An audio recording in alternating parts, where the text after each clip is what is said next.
हम बात कर रहे हैं हीनता की। इसको विस्तार से समझाने के लिए मैं आपको एक कहानी सुनाता हूं। एक बार पिता पुत्र दोनों साथ मिलकर दूर के शहर में अपना गधा बेचने जा रहे थे। मार्ग में किसी ने कहा कि ये 3 गधों को देखो। अरे भाई, अगर गधा साथ है तो बाप और बेटा पैदल क्यों चल रहे हैं? ये सुनकर बाप ने अपने बेटे को गधे पर बिठा दिया। कुछ आगे जाकर किसी ने कहा कि कमाल का बेटा है भाई, अपने बूढ़े बाप को पैदल चला रहा है। तो बेटा गधे से उतर गया और बाप को बैठा दिया।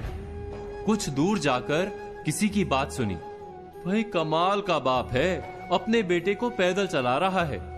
यह सुनकर बाप बेटे दोनों गधे पर बैठ गए। फिर आगे चलकर किसी ने कहा, बेचारे गधे की तो किसी को फिक्र ही नहीं। यह सुनकर बाप बेटे ने तय किया कि हम ही गधे को उठा लेते हैं। जब उन्होंने गधे को कंधे पर उठाने की कोशिश की तो गधे ने भड़क कर लात मारी, दोनों की पसलियां तोड़ दी और भाग गया। हीन भावना से बंधे लोग क्या ऐसे नहीं जीते? कभी कभी हमारे सारे निर्णय लोगों की धारणाओं पर आधारित होते हैं। हम यही विचार करने में जीवन बिता देते हैं कि समाज क्या कहेगा। अपने जीवन का प्रवाह लोगों की बातें सुनकर बदलते रहते हैं। ऐसी हीन भावना हमें जीवन में सफल नहीं होने देती। क्या ये सत्य नहीं? ये सत्य है कि समाज से उत्तम कोई दर्पण नहीं। अपने आप का परिचय प्राप्त करने के लिए समाज के दर्पण में पड़ने वाले हमारे प्रतिबिंब को देखना अत्यंत आवश्यक है। किंतु यह भी सत्य है, दर्पण की मर्यादा है कि वो उल्टा चित्र दिखाता है। समाज के दर्पण में दिखने वाले प्रतिबिंब को सीधा करके देखना आवश्यक है। इसका अर्थ क्या होता है? हीन भावना से बंधे लोग सदा ही समाज की बातों के आधार पर निर्णय करते हैं।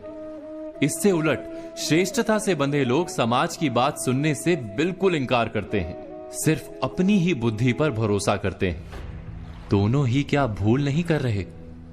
इस भूल का उपाय क्या है? बहुत सरल सा उपाय है। हम जितना समाज के दृष्टिकोण को महत्व देते हैं, उतना ही अपने दृष्टिकोण को महत्व दें। अपनी शक्तियों और मर्यादाओं को जानकर आत्मविश्वास से भर जाएं। स्वयं ही हमारे निर्णय हमारे अपने होंगे और अहंकार से भरे नहीं होंगे। ना श्रेष्ठता से लाभ होता है, ना ही हीनता से लाभ होता है। सच्चे आत्मविश्वास से ही जीवन में सुख प्राप्त होता है। इस बात पर मनन, चिंतन, विचार अवश्य कीजिएगा। आज हमने बात की हीनता की और कल हम बात करेंगे श्रेष्ठता पर। तो आज कही बातों पर विचार कीजिए और कल की प्रतीक्षा कीजिए।